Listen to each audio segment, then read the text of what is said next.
경찰이다. 이 도둑년들 내 집에서 내 돈 띄어먹고 내 죽기만 기다렸지?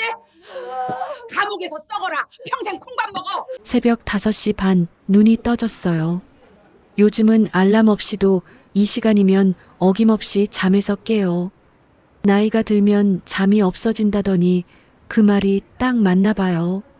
하지만 단순히 나이 탓만은 아닐 거예요.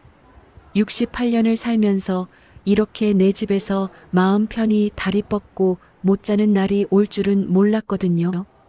옆방에서 들려오는 드르렁거리는 코 고는 소리가 얇은 벽을 뚫고 제 방까지 울려 퍼지는데 저 소리를 듣고 있자니 속에서 천불이 올라와서 더는 누워 있을 수가 없었어요. 저 코 고는 소리의 주인공은 다름 아닌 제 아들 한동호예요. 그리고 그 옆에는 세상 모르고 자고 있을 며느리 박소영이 있겠죠. 저는 한정순, 올해 나이 68세예요. 남편 먼저 보내고 홀몸으로 20년을 살아왔어요. 젊었을 때 남편이랑 둘이서 작은 식당을 시작했는데 남편이 일찍 간 뒤로는 제가 혼자서 새벽부터 밤까지 국 끓이고 반찬 만들고 손님 받으면서 악착같이 벌었죠. 그렇게 30년을 일해서 모은 돈으로 올린 게 바로 이 4층짜리 상가주택이에요. 1층은 세놓고 2층부터 4층까지가 주거 공간인데 이 건물 하나 갖는 게 제 인생의 목표였고 자부심이었어요. 부엌으로 나와서 냉장고 문을 열었어요. 찬 기운이 훅 끼쳐오는데 제 가슴속 한 구석이 뻥 뚫린 것처럼 싸늘하더라고요. 콩나물 무침 남은 거랑 시금치, 그리고 어제 저녁에 먹다 남은 된장찌개를 꺼냈어요. 그런데 멀쩡하던 아들이 사업한답시고 잘 다니던 대기업 때려치우고 사고를 쳤잖아요. 처음에는 큰 소리 쳤어요. 어머니, 제가 이번에 시작하는 온라인 쇼핑몰이 대박 날 겁니다. 두고 보세요. 어머니 호강시켜 드릴게요. 그렇게 큰 소리 칠 때가 불과 2년 전이에요.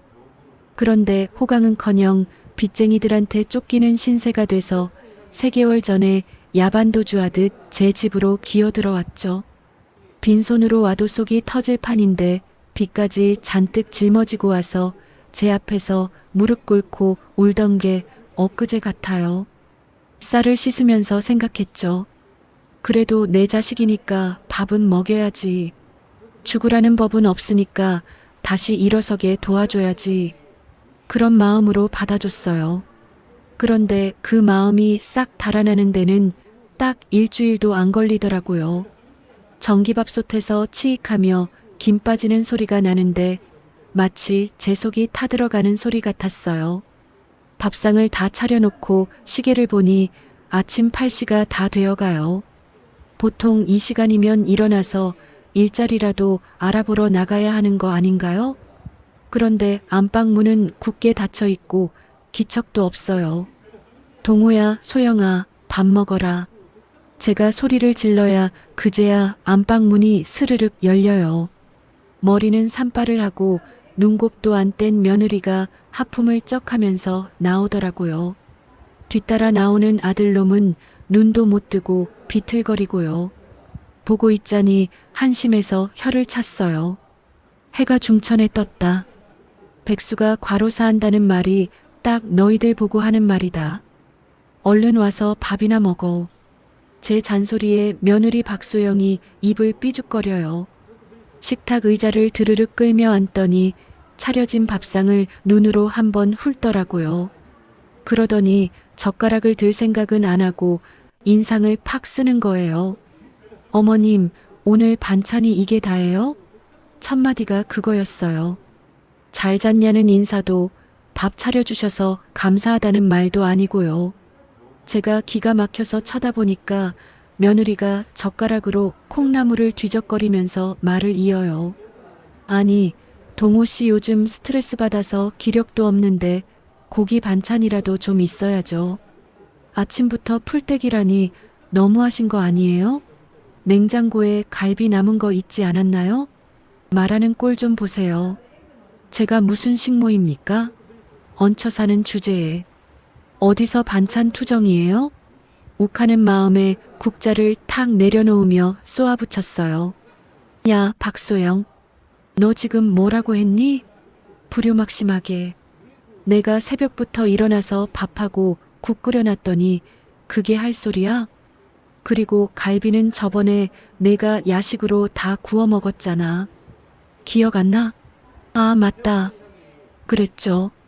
그럼 장 좀 봐 오시지 그러셨어요. 어머님 요즘 냉장고를 안 보시는 것 같아서요. 냉장고가 텅텅 비었더라고요. 며느리는 전혀 미안한 기색 없이 뻔뻔하게 받아치더라고요. 마치 자기는 손님이고 제가 대접해야 하는 집주인인 것처럼요. 아들놈은 눈치 보느라 밥그릇에 코 박고 묵묵부답이고요. 제가 답답해서 가슴을 탕탕 쳤어요. 됐어. 내가 가서 좀 봐오지. 그러니까 너희들 들어오고 나서 쌀통 비는 속도가 2배는 빨라졌다. 생활비 한 푼 안 내면서 반찬 투정할 자격이 있다고 생각하니? 어머, 어머님 말씀이 너무 심하시네요. 저희가 지금 돈 없는 것 뻔히 아시면서 어떻게 생활비 얘기를 꺼내세요? 가족끼리 너무 계산적이신 거 아니에요? 그리고 제가 장을 보려고 해도 카드를 다 정지당해서 못 보는 거 아시잖아요. 말이나 못하면 밉지는 않지. 입만 살아서 나불거리는 꼴을 보니 밥맛이 뚝 떨어졌어요. 옆에서 잠자코 밥만 퍼먹던 아들이 그제야 한마디 거들더군요. 엄마, 아침부터 왜 그래? 소영이 말도 틀린 건 아니잖아. 나 요즘 힘든데 고기 좀 먹고 힘내라고 할 수도 있는 거지. 나중에 내가 돈 벌어서 소고기로 다 갚을게. 갚으면 되잖아. 갚아? 언제? 너희들 여기 들어온 지 벌써 3달이다. 그동안 일자리는 알아보고 있는 거니?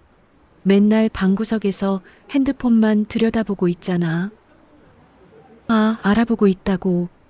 요즘 경기가 안 좋아서 자리가 없어서 그렇지. 엄마는 자식 기를 왜 그렇게 죽여? 아들은 숟가락을 식탁에 쾅 내려놓으며 짜증을 내요. 적반하장도 유분수지. 누가 누구한테 큰 소리를 치는 건지 모르겠어요. 며느리는 옆에서 아들 등을 토닥이며 저를 흘겨보더라고요. 여보, 참아.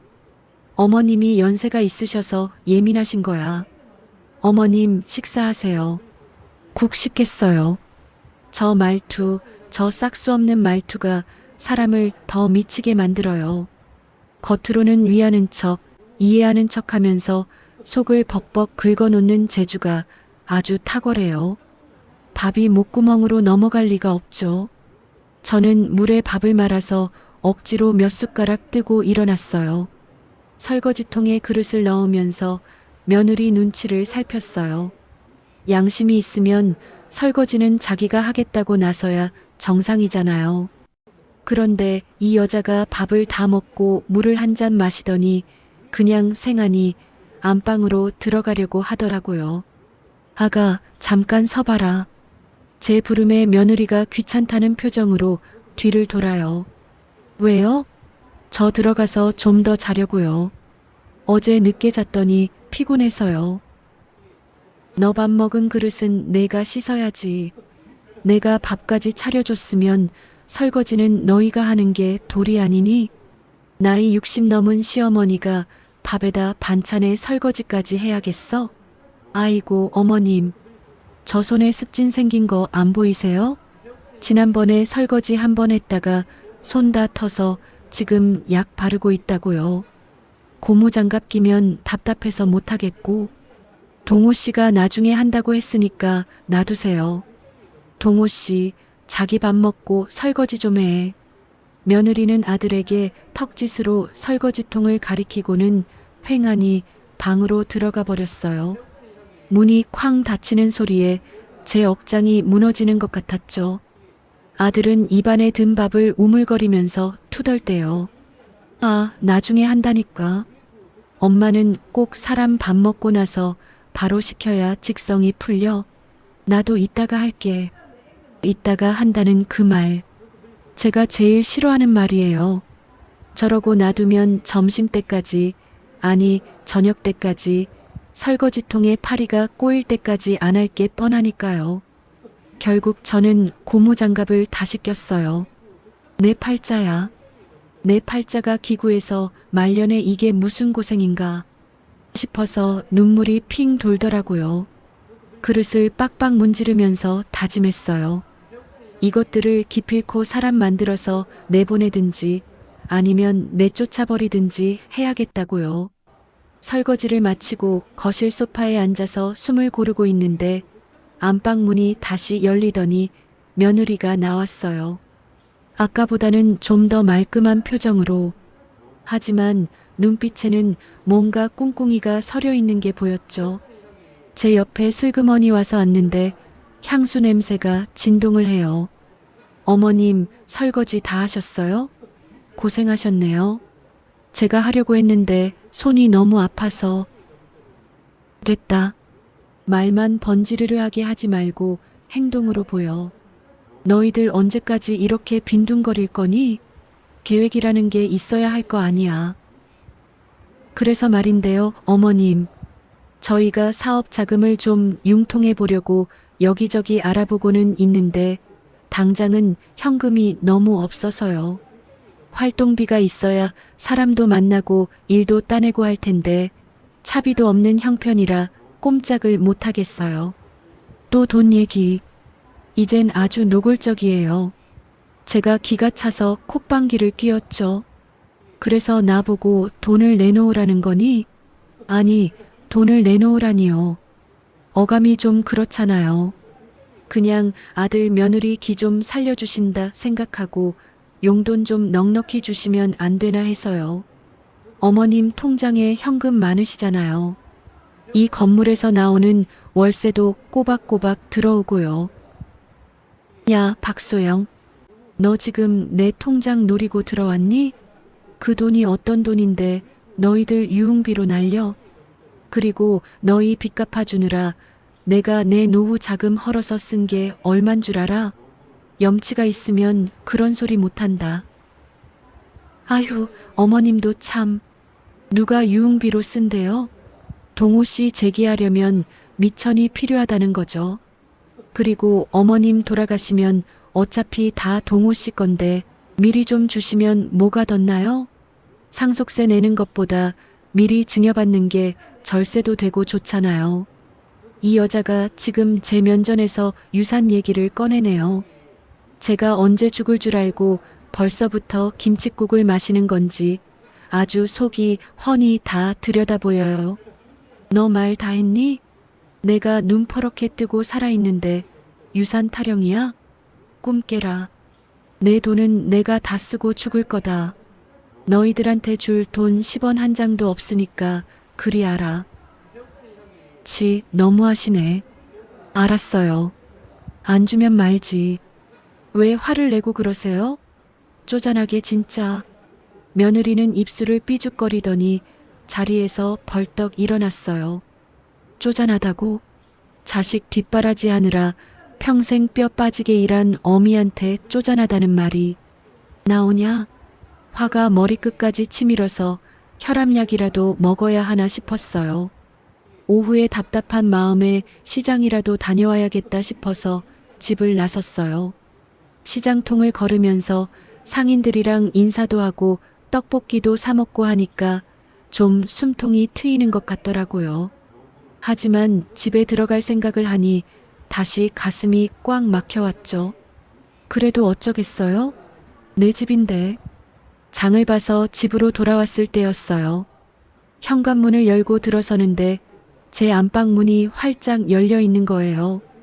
저는 분명히 문을 닫고 나갔거든요.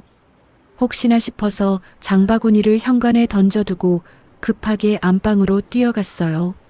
아니나 다를까 며느리가 제 화장대 앞에 앉아서 제 루비 반지를 껴보고 있더라고요. 거울을 보면서 요리조리 손을 돌려보며 아주 신이 났어요. 너 지금 뭐 하는 짓이니? 제 고함에 며느리가 화들짝 놀라며 반지를 뺐어요. 아, 깜짝이야. 어머님, 언제 오셨어요? 인기척도 없이 들어오시면. 어떡해요? 남의 방에 들어와서 도둑고양이처럼 뭐 하는 거냐고 물었다. 내 물건에 손대지 말라고 했지? 아니, 뭘 또 도둑고양이 취급을 하세요? 그냥 청소기 돌리다가 문이 열려 있길래 들어와 본 거예요. 화장대에 반지가 예쁜 게 있길래 잠깐 껴본 거고요. 다른 것도 아닌데 되게 예민하시네. 청소? 거실 바닥에 머리카락이 그대로인데 무슨 청소를 했다고 거짓말이야? 그리고 내 허락 없이 내 방 들어오지 마. 이건 경고다. 저는 반지를 빼앗아서 보석함에 넣고 탁 닫았어요. 며느리는 그 모습이 못마땅한지 방을 쓱 둘러보며 딴소리를 해요. 근데 어머님 이 방 참 좋네요. 남향이라 햇살도 잘 들고 따뜻하고 저희가 쓰는 작은 방은 북향이라 외풍도 세고 너무 춥거든요.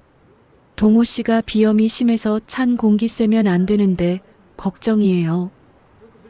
그래서 뭐 방이라도 바꿔달라는 거니?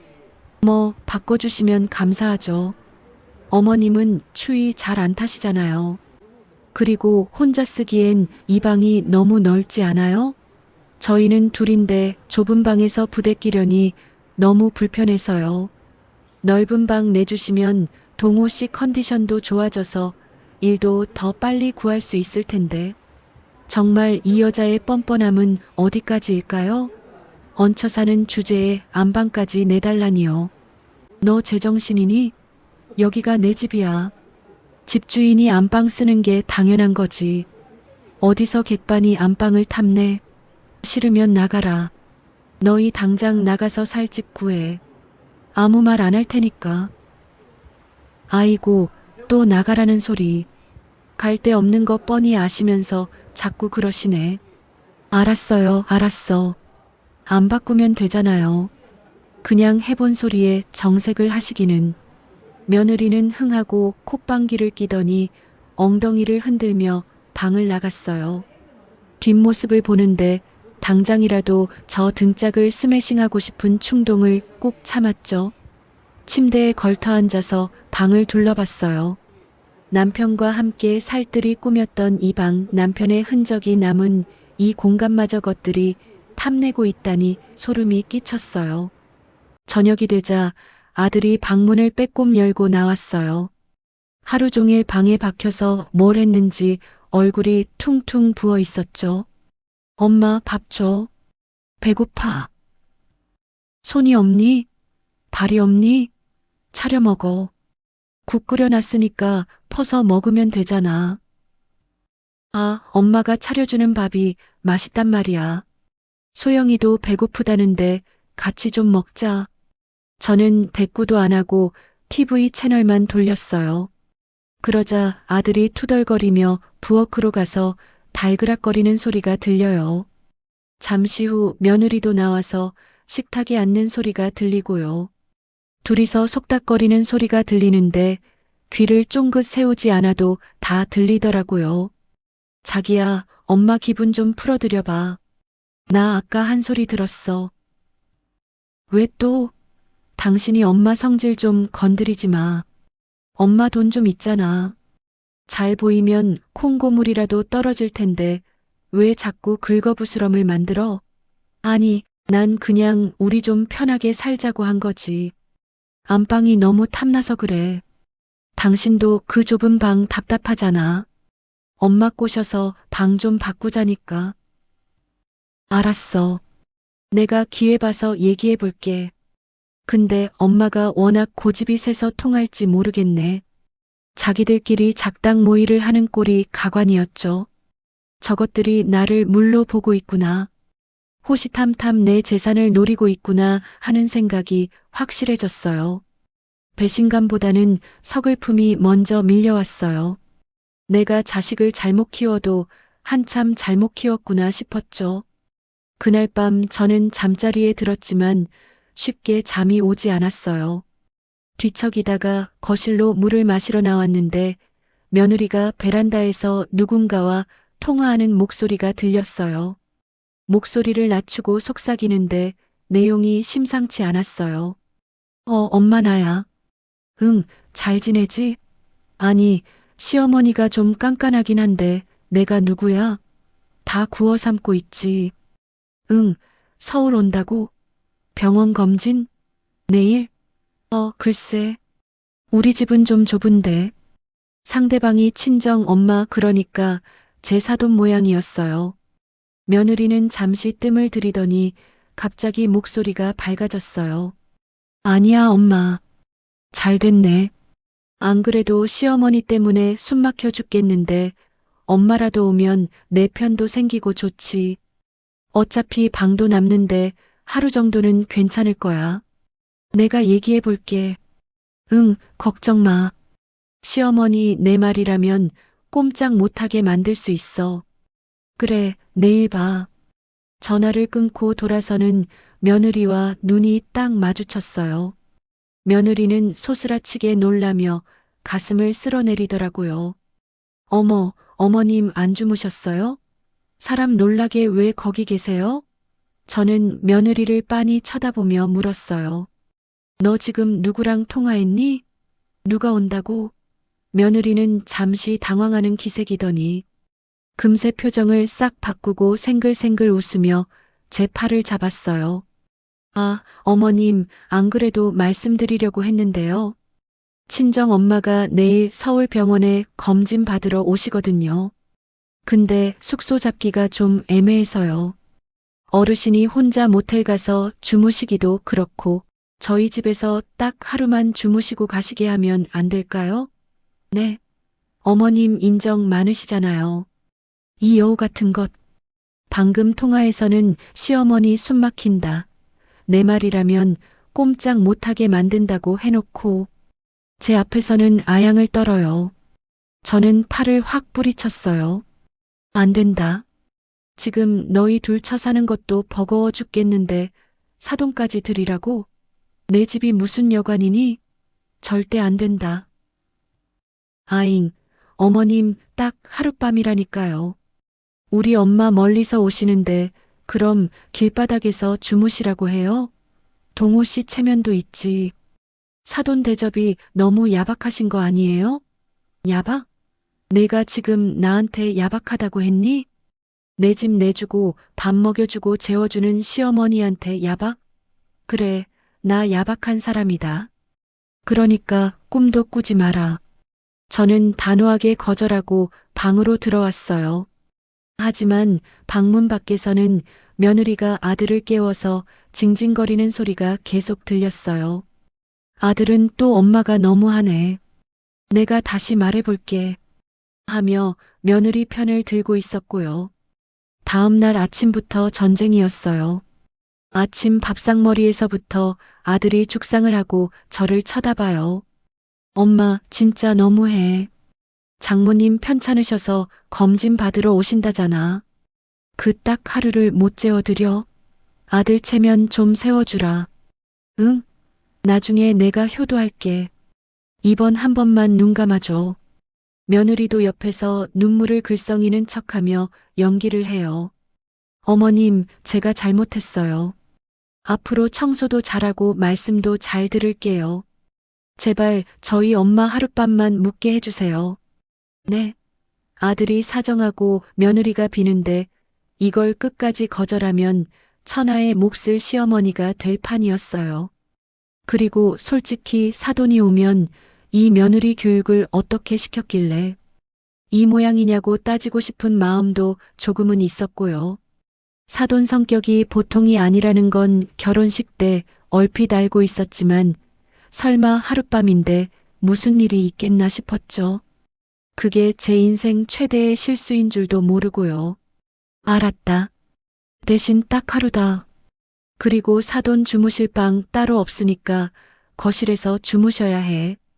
너희 방은 좁아서 안 될 거고 내 방은 절대 안 되니까. 그거 감수하고 오시라고 해. 제 승낙이 떨어지자마자 며느리 얼굴에서 눈물이 싹 사라지고 비릿한 웃음이 번지는 걸 봤어요. 어머, 정말이요? 감사합니다, 어머님. 엄마한테 바로 전화해야겠네. 거실이면 어때요? 따뜻하기만 하면 되죠. 며느리는 신나서 방으로 뛰어들어갔고 아들은 역시 우리 엄마 최고야라며 엄지손가락을 치켜 세웠어요. 저는 그 모습을 보며 씁쓸한 커피를 한 모금 삼켰어요. 왠지 모르게 등골이 서늘해지는 기분이 들었거든요. 폭풍전처럼 집안 공기가 무겁게 가라앉는 것 같았어요. 그날 오후 초인종 소리가 요란하게 울렸어요. 딩동, 딩동, 딩동. 누가 벨을 부서져라 누르나 싶어서 인터폰을 확인하니 화려한 꽃무늬 등산복을 입은 여자가 문 앞에 서 있더라고요. 양손에는 커다란 이민 가방을 2개나 들고요. 검진받으러 온 환자의 행색이라고는 도저히 볼 수 없는 모습이었어요. 현관문을 열고 들어오자마자 사돈 김말자는 신발도 가지런히 벗지 않고 휙휙 벗어 던져놓고는 거실 소파 정중앙에 털썩 주저앉더군요. 마치 자기 집 안방에 온 것 마냥 아주 자연스러웠어요. 저는 억지로 웃음을 지으며 짐 가방을 현관 한쪽에 밀어두었죠.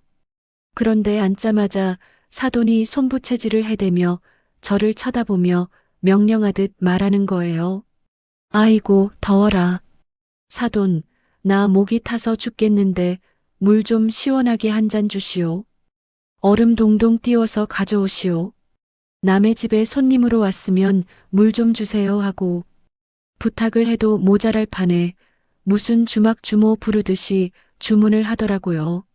속에서 울컥했지만 참았어요. 아픈 사람이라니까, 멀리서 왔다니까 그러려니 하고 부엌으로 가서 물을 따랐죠. 저희 집은 정수기를 안 쓰고 보리차를 끓여 먹어서 얼음이 따로 없거든요. 냉장고에 넣어둔 시원한 보리차를 컵에 가득 담아서 가져갔어요. 사돈, 저희는 얼음을 따로 안 얼려 먹어요. 이거 냉장고에 있던 거라 시원할 겁니다. 드세요. 사돈은 컵을 받아들더니 단숨에 들이키고는 인상을 팍 쓰며 빈 컵을 탁자에 탁 소리나게 내려놓더라고요. 에이, 물이 영 미지근하네. 이래 가지고 갈증이 가시겠소? 요즘 세상에 얼음 나오는 정수기 하나 없는 집이 어디 있다고 그러시오? 건물주 하면서 돈 아끼느라 그런 거요?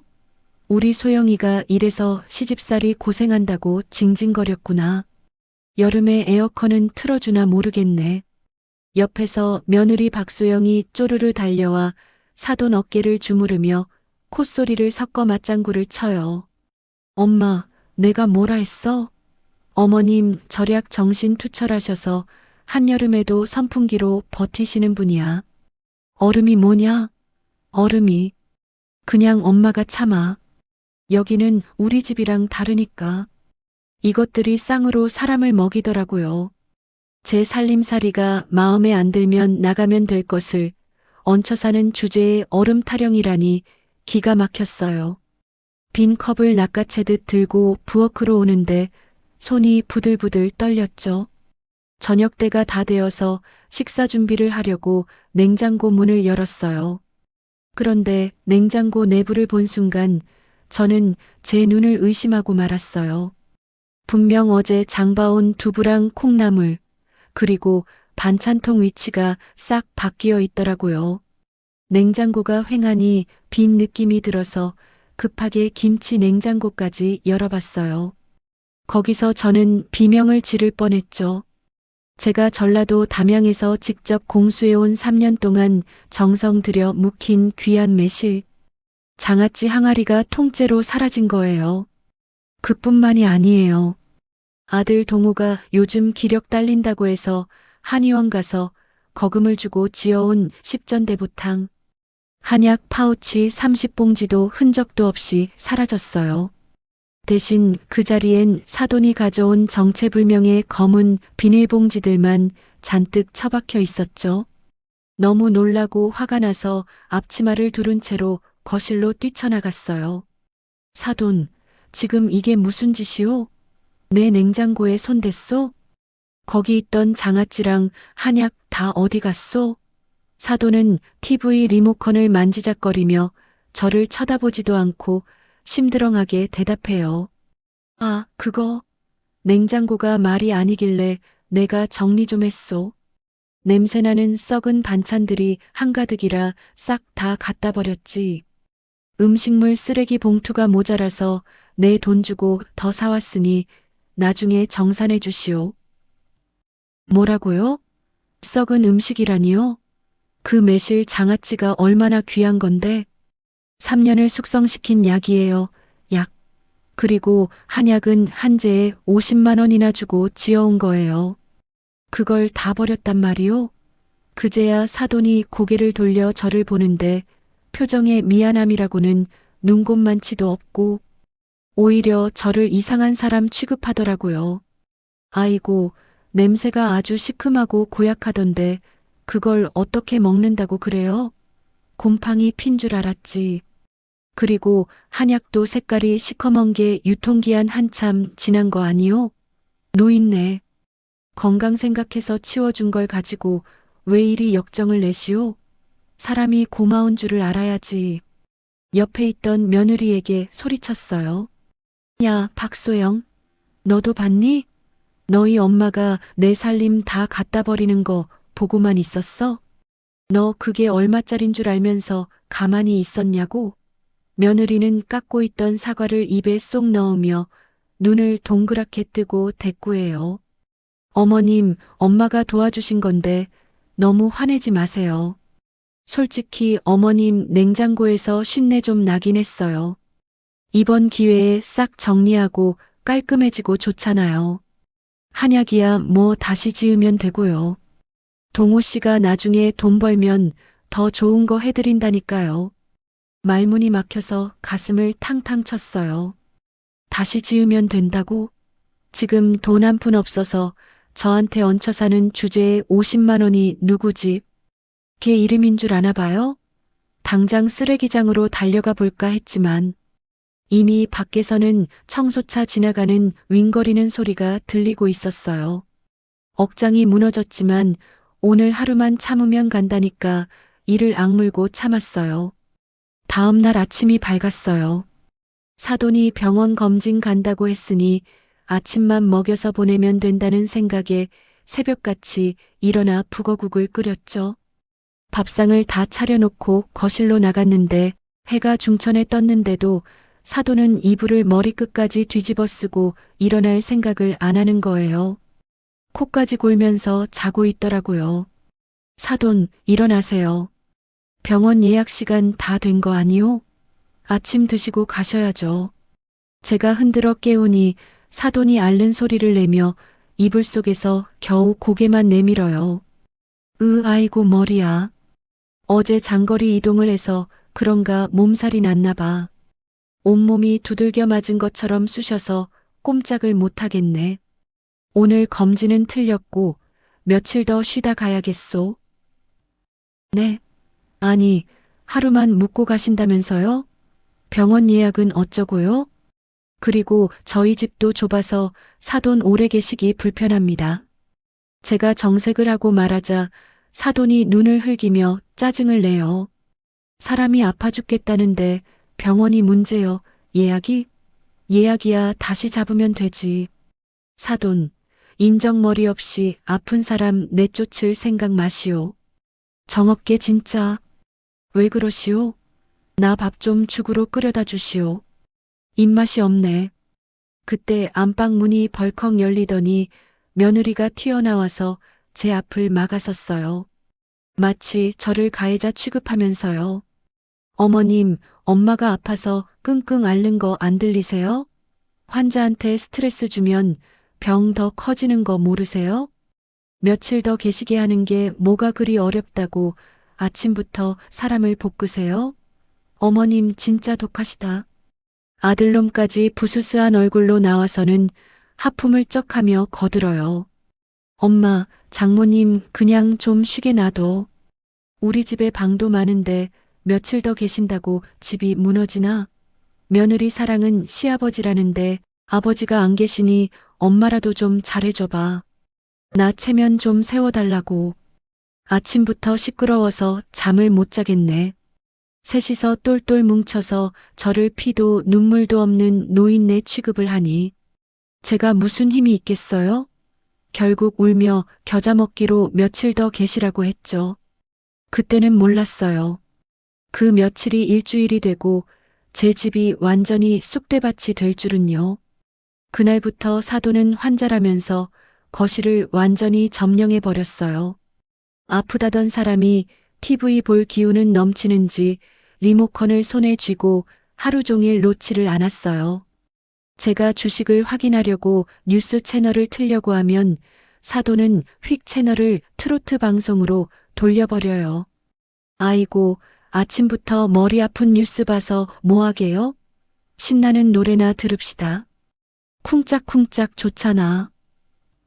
사돈, 저는 뉴스 봐야 해요. 세상 돌아가는 것도 알아야 하고 경제 뉴스도 봐야 한다고요. 주식? 돈도 많으신 양반이 무슨 돈 욕심이 그리 많소? 싸질러 지고 갈 것도 아니면서 그냥 나랑 같이 노래나 흥얼거리며 춤이나 춥시다. 늙어서 주식 들여다보면 눈만 나빠져요. 그러면서 볼륨을 얼마나 크게 틀어놓는지 온 집안이 쩌렁쩌렁 울릴 지경이었어요. 시끄러워서 방으로 들어가려고 하면 이번엔 배가 고프다며 저를 불러요. 사돈, 여기 점심때 다 됐는데 국수나 한 그릇 말아주시오. 입맛 없으니까 새콤달콤하게 비빔국수로다가 고명도 좀 얹고 계란 지단도 좀 붙이고. 제가 사돈 식모입니까? 며느리 보고 해달라고 하세요. 소영이 놀고 있잖아요. 아이고, 우리 소영이는 손목이 약해서 칼질 못하잖아. 사돈이 손맛이 좋으니까 부탁하는 거지. 거참 국수 한 그릇 말아주는 거 가지고 되게 생색내네. 어이가 없어서 헛웃음이 나왔지만 싸우기 싫어서 국수를 살마다 바쳤어요. 그랬더니 한 그릇을 개 눈 감추듯 비우고는 간이 좀 세네, 면이 좀 퍼졌네 하며 트림을 끄억하더군요. 낮에는 아프다며 죽상을 하고 있더니 밤만 되면 이 양반이 펄펄 날아다녀요. 밤 10시가 넘어가면 며느리랑 아들을 불러 앉혀놓고 야식을 시켜대요. 돈도 없다는 것들이 족발, 보쌈, 해물찜, 아주 매일 밤 메뉴를 바꿔가며 파티를 열더군요. 현관 초인종이 울리고 배달 기사가 오면 음식 냄새가 진동을 해요. 자, 김서방 한 잔 받아. 자네가 기죽지 말고 어깨에 딱 펴고 살아야 해. 사업 좀 망하면 어때? 다시 일어나면 되지. 아이고, 장모님 감사합니다. 역시 저 챙겨주시는 건 장모님밖에 없네요. 우리 엄마는 맨날 잔소리만 하는데. 엄마, 나도 한 잔 줘. 좋다. 어머님 눈치 보느라 집에서 숨 막혀 죽는 줄 알았는데 엄마 오니까 살 것 같네. 이게 사람 사는 거지. 셋이서 거실 바닥에 둘러앉아 술판을 벌이고 희죽거리는 소리에 저는 잠을 잘 수가 없었어요. 술 냄새, 음식 냄새가 방문으로 스며 들어와서 속이 울렁거렸죠. 참다 못해 방문을 열고 나갔어요. 지금 시간이 몇 시인데 이렇게 시끄럽게 굴어요? 그리고 사돈 몸 안 좋던 분이 술을 그렇게 드셔도 돼요? 거실 바닥은 난장판이었어요. 소주병이 대여섯 병 뒹굴고 족발 뼈다귀가 신문지 위에 산처럼 쌓여 있었죠. 사돈은 얼굴이 시뻘겋게져서 저를 보며 손짓을 해요. 아, 사돈은 나오셨어? 잠 안 오면 이리 와서 한잔 하시려고. 술이 들어가니까 몸살기가 싹 달아나는 게 아주 명약이네, 명약. 됐소. 당장 치우고 자요. 냄새나서 못 살겠네. 정말 내일 아침에 저거 안 치워져 있으면 다 내다 버릴 줄 알아요. 아유, 빡빡하시기는. 오랜만에 사위랑 딸이랑 회포 좀 푸는데 그것도 못 봐주시오? 방문 닫고 귀마개라도 하고 주무시면 되잖아. 괜히 나와서 분위기 깨지 말고 들어가시오. 며느리가 족발뼈를 쪽쪽 빨면서 저를 째려봐요. 아들은 술에 취해서 눈이 풀린 채로 저한테 손을 휘저으며 주정을 부리고요. 저것들을 자식이라고 키운 제 손을 자르고 싶었어요. 그렇게 일주일이 지났을 때였어요. 사돈은 갈 생각은커녕 점점 짐을 늘려가고 있었어요. 욕실에는 사돈 칫솔, 샴푸, 화장품이 자리를 차지하고 베란다 빨래 건조대에는 사돈의 화려한 속옷들이 주렁주렁 널리기 시작했죠. 도저히 안 되겠다 싶어서 오늘은 단판을 지어야지 생각하고 있었어요. 오후에 제가 옥상 텃밭에 물을 주고 내려오는 길이었어요. 거실 창문이 열려 있었고 베란다 쪽에서 사돈이 누군가와 통화하는 소리가 들리더라고요. 목소리를 낮춘다고 낮춘 것 같은데 워낙 성량이 좋은 양반이라 다 들렸어요. 박씨? 나야, 김말자. 집 문제는 잘 해결됐어. 응, 보증금 뺀 거. 그건 내 통장에 잘 넣어뒀지. 빚쟁이들한테는 나 지방으로 요양 갔다고 뻥 좀 쳐줘. 나 지금 사돈네 집에 와 있어. 여기가 아주 천국이네, 천국. 제 발이 바닥에 붙어버린 것 같았어요. 심장이 쿵쾅거려서 숨이 안 쉬어지더군요. 집도 으리으리하고 방도 많고 따뜻해. 밥도 때마다 꼬박꼬박 차려주지, 빨래도 해주지. 아주 삶이 나. 응, 언제까지 있을 거냐고? 에이, 미쳤어. 여기 눌러 앉아야지. 갈 데가 어디 있어. 집도 다 뺐는데. 병원 검진은 새빨간 거짓말이었어요. 살던 집 보증금을 빼서 빚 갚고 남은 돈 챙겨서 갈 데가 없으니 작정하고 우리 집으로 쳐들어온 거였어요. 완전 계획 범죄였던 거죠. 딸내미가 시어머니 꽉 잡고 있어서 걱정 없어. 사돈 노인네가 좀 깐깐하긴 한데 내가 초장에 기선 제압 제대로 해놨거든. 곧 합가하자고 밀어붙일 거야. 이 집이 곧 내 집이지 뭐. 굴러온 돌이 박힌 돌 빼낸다는 말 모르나? 호호. 사돈의 그 천박한 웃음소리가 제 머릿속을 윙 울렸어요. 기선제압? 내 집이 내 집? 이것들이 나를 완전히 호구로 보고 작전을 짠 거였어요. 피가 거꾸로 솟는다는 말이 무슨 뜻인지 그때 알았죠. 저는 거친 숨을 몰아쉬며 현관문을 벌컥 열고 들어갔어요. 사돈은 통화를 마치고 소파에 누워 콧노래를 흥얼거리고 있었어요. 저를 보더니 아무 일 없었다는 듯 뻔뻔하게 말을 걸더군요. 사돈 어디 갔다 오시오? 점심은 안 주시오? 배가 출출한데 김치전이나 좀 부쳐주시오. 막걸리 한 잔 생각나네. 저는 사돈 앞으로 성큼 걸어가서 소리쳤어요. 부침개. 지금 부침개가 목구멍으로 넘어가요? 사돈, 내가 다 들었소. 병원 검진 온다는 거 거짓말이었죠? 집 보증금 빼서 여기 눌러 앉으려고 온 거 다 알았다고요. 사돈의 표정이 순식간에 굳어지더군요. 눈동자가 흔들리는가 싶더니 이내 표정을 싹 바꾸고 고개를 빳빳이 들었어요. 들으셨소? 그래요, 맞소. 집 뺐소. 빚쟁이들이 하도 복가돼서 급한 불 끄고 나니 갈 데가 없어서 왔소. 사돈이 건물주에 부자라길래 방 한 칸 내주는 게 뭐 그리 수인가 싶어서 왔지. 그게 뭐죄요? 사돈지간에 그 정도도 못 해줘요? 뭐라고요? 남을 속이고 무단으로 들어온 게 죄가 아니면 뭐란 말이오? 그리고 누가 가족입니까? 난 사돈을 내 식구로 받아들인 적 없소. 당장 나가시오. 내 집에서 한 발자국도 못 놔두겠으니 당장 짐 싸서 나가요. 제가 사돈의 짐 가방을 발로 차며 소리치자 안방에서 며느리가 튀어나왔어요. 어머님, 왜 남의 짐을 발로 차고 그러세요? 엄마한테 무슨 짓이에요? 남의 말 엿듣는 건 잘하는 짓이고요. 너도 알았지? 너도 한 통속이지? 시어머니 속이고 친정 엄마 끌어들여서 내 집 차지하려고 작당한 거잖아. 너희들 당장 나가라. 내 집에서 싹 다 나가. 며느리는 적반하장으로 눈을 더 크게 뜨고 되받아쳤어요. 어머님 진짜 너무하시네.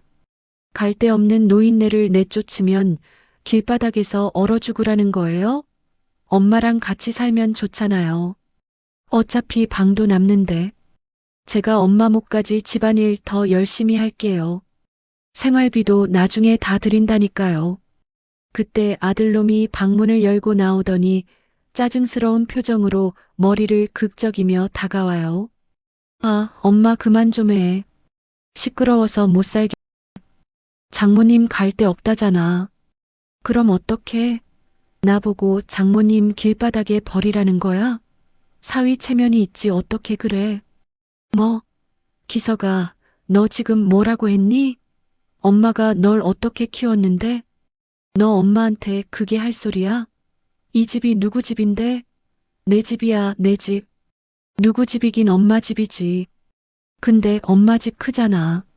4층이나 되는데 방도 텅텅 비었고 장모님 하나 계신다고 뭐가 그렇게 문제야? 나중에 엄마 돌아가시면 어차피 다 내 거 될 건데 미리 좀 쓰면 안 돼? 가족끼리 야박하게 진짜 왜 그래? 좀 나누고 살자고. 아들의 입에서 나온 말은 저를 2번 죽이는 거나 다름없었어요. 미리 좀 쓰면 안 되냐니. 엄마가 죽으면 다 자기 거라니. 저는 그 자리에서 주저앉을 뻔했어요. 배신감에 눈물이 왈칵 쏟아졌지만 저것들 앞에서 약한 모습 보이기 싫어서 입술을 꽉 깨물었어요. 피 맛이 나도록요. 다음 날 저는 홧김에 아침 일찍 밖으로 나갔어요. 집에 있어봤자 속만 뒤집어지고 저것들 꼴 보기 싫어서요. 하루 종일 공원을 배회하고 시장을 돌다가 저녁 때가 다 되어서야 무거운 발걸음으로 집으로 돌아왔죠. 현관문을 열고 들어서는데 거실 풍경을 보고 저는 제 눈을 의심했어요. 사돈이 거실 한복판 전신 거울 앞에서 패션쇼를 하고 있더군요. 그런데 입고 있는 옷이 문제였어요.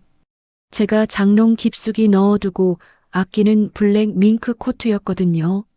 남편이 환갑 선물로 사준 제 평생 가장 비싸고 소중한 옷이었어요. 심지어 제 목걸이랑 선글라스까지 끼고 있더라고요. 사돈, 지금 뭐 하는 짓이오? 그게 누구 옷인데 입고? 당장 안 벗어요? 제가 달려가서 소리치며 코트 자락을 잡았어요. 그러자 사돈은 거울을 보며 심드렁하게 말했어요. 아, 왔소? 옷장에 처박혀 있길래 곰팡이 쓸까봐 내가 좀 꺼내 입었소. 바람 좀 쐬어주려고. 근데 이거 좀 유행 지난 거 아니오? 어깨 핏이 영 안 사네. 요즘은 이렇게 펑퍼짐하게 안 입는데. 내가 입으니까 그나마 좀 사네. 남의 옷장에 허락도 없이 손을 대고 입고 나서 평가질까지 해요. 당신 도둑이요? 당장 벗어요. 제가 사돈의 팔을 잡아당기며 옷을 벗기려 하자 사돈이 제 손을 탁 쳐냈어요. 힘이 어찌나 센지 제가 뒤로 밀려날 정도였어요. 이거 왜 이래? 사람 치겠네. 사돈 옷 한번 입어본 거 가지고 왜 이리 난리요? 어차피 늙어서 입고 나갈 데도 없잖아. 장롱 속에서 썩히느니 내가 좀 입어주면 고마워해야지. 빌려 입는 것도 못 해줘요? 째째하게 진짜. 며느리가 소파에 앉아 귤을 까먹으며 깐죽거렸어요. 어머님, 엄마가 입어보고 싶다는데 그냥 좀 빌려주세요. 엄마가 그거 입고 도망가는 것도 아니잖아요. 그리고 어머님 그 옷 입으면 뚱뚱해 보여서 별로였어요. 엄마가 입으니까 훨씬 태가 나네. 엄마 그냥 입어. 어머님 돌아가시면 다 엄마 줄게. 순간 제 귀가 멍해졌어요. 돌아가시면 다 준다니. 야, 박소영. 너 지금 말 다 했니? 내 물건에 손대지 말라고 몇 번을 말했어. 그리고 내가 죽으면 엄마를 줘? 너 내가 빨리 죽었으면 좋겠지? 그래야 이 집도 차지하고 돈도 챙기니까. 아니, 사람 말을 왜 그렇게 꼬아서 들으세요? 순리대로라면 그렇다는 거죠. 어머님도 이제 연세가 있으시니까 정리할 건 정리하고 마음 비우고 사시라고요. 아등바등 움켜쥐고 있어봤자 갈 때 싸들고 가는 것도 아닌데 어차피 죽으면 흙으로 돌아가는 거 아니에요?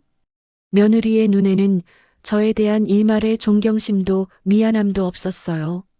오로지 탐욕과 조롱뿐이었죠. 아들은 방에서 게임을 하는지 헤드셋을 끼고 고래고래 소리를 지르고 있었고요. 그 소리가 마치 저 들으라고 하는 소리 같아서 소름이 끼쳤어요. 손이 떨려서 말이 안 나왔어요. 저는 밍크 코트를 억지로 빼앗아서 안방으로 던져놓고 부엌으로 갔어요. 밥은 먹어야 싸울 힘도 생기겠다 싶었거든요. 그런데 식탁에는 이미 셋이 둘러앉아 밥을 먹고 있었어요. 제 자리는 비워둔 채요. 제가 밥솥을 열어보니 밥이 한 톨도 없었어요. 밥 다 먹었니? 내 밥은? 며느리가 이빨 가득 밥을 씹으며 턱으로 싱크대 쪽을 가리키더군요. 아, 쌀을 딱 맞춰서 씻었더니 밥솥에 밥이 모자라서요. 어머님 밥은 저기 따로 퍼놨어요. 찾아 드세요. 싱크대 구석에는 밥그릇 하나가 덩그러니 놓여 있었는데 뚜껑을 열어보니 차갑게 식어서 딱딱하게 굳은 찬밥 덩어리였어요. 심지어 어제 먹다 남은 누룽지가 섞인 거였죠. 반면 자기들 밥그릇에는 김이 모락모락 나는 윤기 흐르는 하얀 밥이 고봉으로 담겨 있었고요. 찌개도 자기들 뚝배기에는 고기가 가득한데 제 국그릇에는 국물만 조금 담겨 있었어요. 이게 뭐니? 나한테 찬밥 먹으라는 거야? 너희들은 새밥 해 먹고 집주인한테 먹다 남은 개밥 주듯이? 이게 무슨 짓이야? 어머님, 찬밥 남은 거 버리기 아까우니까 드시라고 둔 거죠. 어르신들은 원래 찬밥 좋아하시잖아요. 소화도 잘 되고 위장에도 좋대요. 우리는 젊어서 활동량이 많으니까 든든하게 먹어야 하고요. 그냥 드세요. 배고프시다면서 뭘 따지세요? 사돈이 김치찌개에 있는 큼지막한 돼지고기를 건져 먹으며 거들었어요. 맞아. 나도 우리 시어머니한테는 늘 찬밥 드렸어. 노인네들은 입맛이 없어서 아무거나 잘 드시거든. 사돈, 유난 떨지 말고 그냥 드시오. 시장이 반찬이라잖아. 그리고 밥값도 안 내면서 밥 투정은 좀 그렇지 않소? 아, 집주인이니까 밥값은 퉁칩시다. 이것들이 지금 나를 고려장시키는 것도 아니고 밥 해 먹여주는 시어머니한테 찬밥을 줘요. 더 이상 참으면 내가 사람이 아니다 싶었어요. 저는 찬밥이 담긴 그릇을 들어서 싱크대 개수대에 냅다 집어던졌어요. 쨍그랑. 그릇이 깨지는 소리에 셋 다 놀라서 쳐다보더군요. 며느리가 젓가락을 떨어뜨리며 소리쳤어요. 어머, 어머님 노망 나셨어요? 왜 그릇을 깨고 난리예요? 파편 튀었잖아요. 치우는 거 누가 하라고? 치우지 마. 내가 치운다. 너희들 잘 들어라. 내 인내심은 여기까지다. 너희들 내 집에서 살 자격 없다. 짐승만도 못한 것들한테 밥 해먹인 내가 정신 나간 년이지. 저는 그 길로 안방으로 들어왔습니다. 더 이상 말 섞는 것조차 사치였으니까요. 그리고 결심했죠. 내일부터 저것들을 싹 쓸어버리기 위한 진짜 전쟁을 시작하겠다고요. 그날 밤 방문을 걸어 잠그고 침대에 앉아 있는데 손이 부들부들 떨려서 멈추질 않았어요. 찬밥 덩어리가 담긴 그릇을 싱크대에 던져버릴 때의 그 감촉이, 그 서러움이 뼈에 사무치더라고요. 밖에서는 며느리와 사돈이 투덜거리는 소리가 들려왔어요. 아유, 노인네 성질머리하고는. 그릇 깨진 것 좀 봐. 재수없게. 사돈의 그 목소리가 귓가에 윙거리는데 당장이라도 나가서 머리채를 휘어잡고 싶었지만 꾹 참았어요. 지금 감정적으로 나가면 지는 거라고. 저것들을 내 집에서 완벽하게 몰아내려면 차가워져야 한다고 수천 번 되뇌었죠. 다음 날 아침 저는 평소와 다름없이 일어났어요. 거실로 나가니 사돈은 소파에 대자로 뻗어 코를 골고 있고 집구석은 어제 먹다 남은 음식 냄새로 진동을 하더군요. 그 역겨운 풍경을 보면서 다짐했어요. 이 집 더 이상 내 집이 아니라고요. 저는 아무 말 없이 밖으로 나갔어요. 제일 먼저 들른 곳은 전자상가였죠. 점원에게 제일 작고 성능 좋은 초소형 카메라와 고성능 녹음기를 달라고 했어요. 핸드폰으로 실시간 확인이 가능하고 소리까지 선명하게 잡히는 걸로요. 저기, 어머니 이거 보안용으로 쓰시는 거죠? 하고 묻는데 저는 네. 집에 도둑고양이들이 들어왔어요. 아주 뻔뻔한 도둑고양이들이요. 라고 대답하고 계산을 마쳤어요. 집으로 돌아와서 저것들이 골아떨어져 있거나 TV 보느라 정신 팔린 틈을 타서 카메라를 설치했어요. 거실 에어컨 위, 부엌 찬장 구석, 그리고 TV 장식장 틈새예요. 워낙 작아서 자세히 보지 않으면 절대 모를 위치였죠. 설치를 마치고 방에 들어와 핸드폰 앱을 켜니 거실에 있는 사돈과 며느리의 모습이 화면 가득 잡히더라고요. 엄마, 어머님 요즘 왜 저러지? 갑자기 입을 다물고 있으니까 더 무서워. 냅둬라. 늙으면 원래 애가 된다잖아. 며칠 저러다 말겠지. 그나저나 이 집 명의는 언제 넘겨준대? 내가 좀 닥달해봐라. 아, 동호 씨가 알아서 한대. 어차피 어머님 돌아가시면 다 우리 건데 뭐하러 급하게 구냐고 그러더라. 야, 사람 일 모르는 거야. 노인네가 벽에 똥칠할 때까지 살면 어쩔 건데 미리미리 챙겨야지. 핸드폰 이어폰으로 들려오는 그 목소리들. 벽에 똥칠할 때까지 살면 어쩌냐는 그 말이 제 심장에 비수처럼 꽂혔어요. 이것들은 가족이 아니었어요. 내 재산을 노리는 하이에나 떼였죠. 녹음 버튼을 누르고 그 모든 대화를 저장했어요. 증거가 차곡차곡 쌓일수록 제 마음의 미련도 하나씩 떨어져 나갔죠. 오후에는 운동 간다고 거짓말을 하고 변호사 사무실을 찾아갔어요. 미리 예약해둔 이혼 및 재산 소송 전문 변호사였죠. 상담실에 앉아 그동안 모아둔 녹음 파일과 사진들, 그리고 제가 겪은 일들을 털어놓았어요. 변호사가 듣는 내내 미간을 찌푸리며 한숨을 쉬더군요.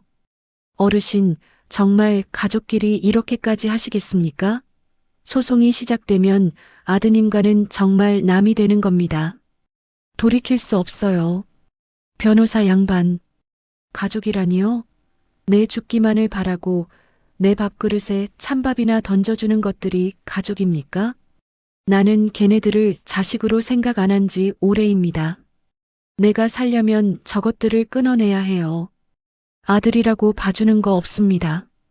상속 포기 각서, 명도 소송, 위자료 청구, 그리고 사돈이라는 여자가 내 물건 훔치고 주거 침입한 것에 대한 형사 고소까지 싹 다 진행해 주세요.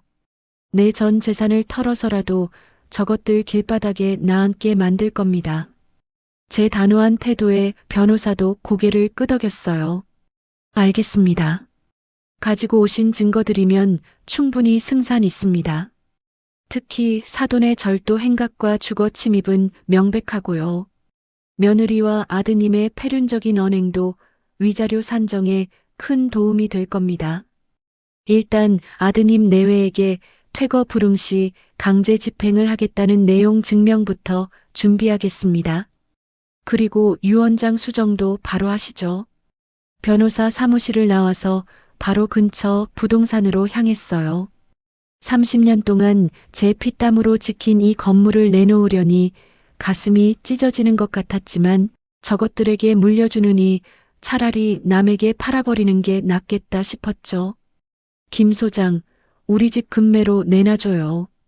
가격은 시세보다 좀 낮아도 되니까 현금 박치기로 빨리 살 사람 찾아봐요. 아니, 사모님 이 좋은 건물을요? 아드님 물려주신다면서요? 사정이 좀 생겼어요. 더 이상 미련 없으니까 최대한 빨리 팔아줘요. 그리고 절대 비밀 지켜줘야 해요. 아들놈 귀에 들어가면 안 되니까. 계약을 마치고 나오는데 다리가 후들거렸지만 한편으로는 10년 묵은 체증이 내려가는 기분이었어요. 저것들이 믿고 까부는 건물주 시어머니라는 뒷배를 제 손으로 없애버린 거니까요. 이제 저것들이 기댈 곳은 아무 데도 없게 된 거죠. 며칠 후 모든 준비가 끝났어요. 아침 식사 자리에서 짐짓 밝은 표정을 지으며 연기를 시작했죠. 얘들아, 나 내일부터 2박 3일 동안 여행 좀 다녀오려고 한다. 친구들이랑 온천 여행 가기로 했어. 집에만 있으니까 답답하기도 하고 너희들끼리 오붓하게 시간도 좀 보내라고 내가 자리를 비워주는 게 맞겠다 싶어서. 그 말이 떨어지기가 무섭게 세 사람의 눈이 번쩍 뜨이더군요. 며느리는 숟가락을 딱 내려놓고 반색을 했어요. 어머, 정말이요? 어머님 잘 생각하셨어요. 안 그래도 요즘 우울해 보이셨는데 친구분들이랑 바람 좀 쐬고 오세요. 집 걱정은 마시고요. 저희가 잘 지키고 있을게요. 아들도 신이 나서 입꼬리가 귀에 걸렸어요. 엄마 가서 맛있는 것도 먹고 푹 쉬다 와. 올 때 빈손으로 오지 말고 친구들한테 자랑도 좀 하고 용돈 필요하면. 아, 내 카드가 안 되지. 아무튼 잘 다녀와. 사돈은 아주 춤이라도 출 기세였어요. 아유, 사돈 잘 생각했어. 나도 같이 가고 싶지만 몸이 안 좋아서. 집은 내가 며느리랑 잘 볼 테니까 걱정 붙들어 메고 다녀오시오. 2박 3일. 아니, 3박 4일도 괜찮으니 푹 놀다 오시오. 노인네들이 온천 욕하면 관절에 그렇게 좋다잖아. 속이 훤히 들여다보이는 가식적인 멘트들의 구역질이 날 뻔했지만 꾹 참았어요. 그래요. 고마워요. 사돈, 우리 집 냉장고에 있는 거 마음대로 꺼내 드시고 편하게 계세요. 아, 그리고 내 방문은 열지 마세요. 중요한 서류들이 있어서 그래요. 아, 걱정 마시오. 남의 방에 뭐 훔쳐갈 거 있다고 들어가겠소? 사돈 사람을 너무 못 믿어서 탈이야. 잘 다녀오시오. 거짓말도 참 청산유수더군요. 저는 그날 밤 짐을 싸는 척하며 방에서 시간을 끌었어요.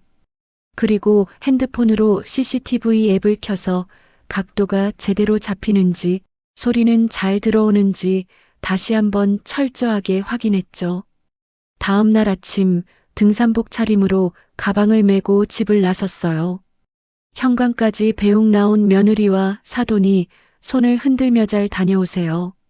조심히 다녀오세요. 라고 외치는데 그 얼굴에 서린 해방감과 탐욕을 저는 똑똑히 봤어요. 엘리베이터 문이 닫히는 순간 저는 웃음기를 싹 지우고 싸늘한 표정으로 돌아섰죠.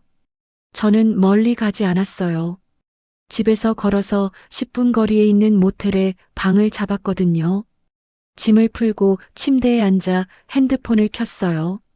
화면 속에 우리 집 거실이 환히 보였죠. 제가 나가자마자 현관문이 닫히는 소리가 들리더니 세 사람이 동시에 환호성을 지르더군요. 와, 갔다? 드디어 갔다? 아우, 속 시원해. 며느리가 소파 위로 펄쩍 뛰어오르며 소리를 질렀어요. 사돈은 냉장고로 달려가더니 숨겨둔 맥주를 꺼내오며 엉덩이 춤을 추더라고요. 자, 이제 우리 세상이다. 김서방 뭐해? 노래 틀어. 트로트 크게 틀어. 아들은 리모컨으로. TV 볼륨을 최고로 높이고는 우통을 벗어 던졌어요. 아, 진짜 엄마 있을 때는 숨 막혀 죽는 줄 알았네. 장모님, 오늘 진짜 제대로 놀아봅시다. 제가 안주 기막힌 거 시킬게요.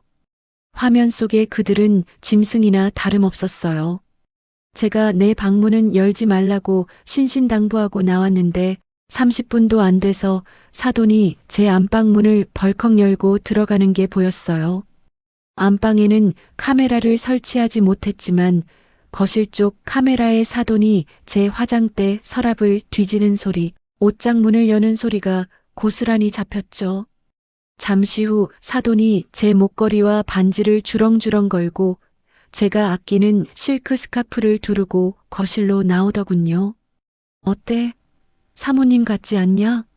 이 노인네가 비싼 건 많이 가지고 이거 다 팔면 돈 좀 되겠어. 소영아, 사진 좀 찍어봐라. 며느리가 낄낄거리며 사돈의 사진을 찍어줬어요. 엄마 대박. 완전 부잣집 마나님 같아. 그거 어머님이 아끼는 진주 목걸이잖아. 나중에 엄마 가져. 어차피 어머님 돌아가시면 다 내 건데 뭐. 내가 엄마한테 미리 증여할게. 그렇지? 야, 근데 이거 진짜인지 가짜인지 감정 한번 받아봐야겠다. 노인네가 가짜 섞어놨을 수도 있어. 저 방 가서 확인해보자. 피가 거꾸로 솟는다는 게 이런 기분일까요?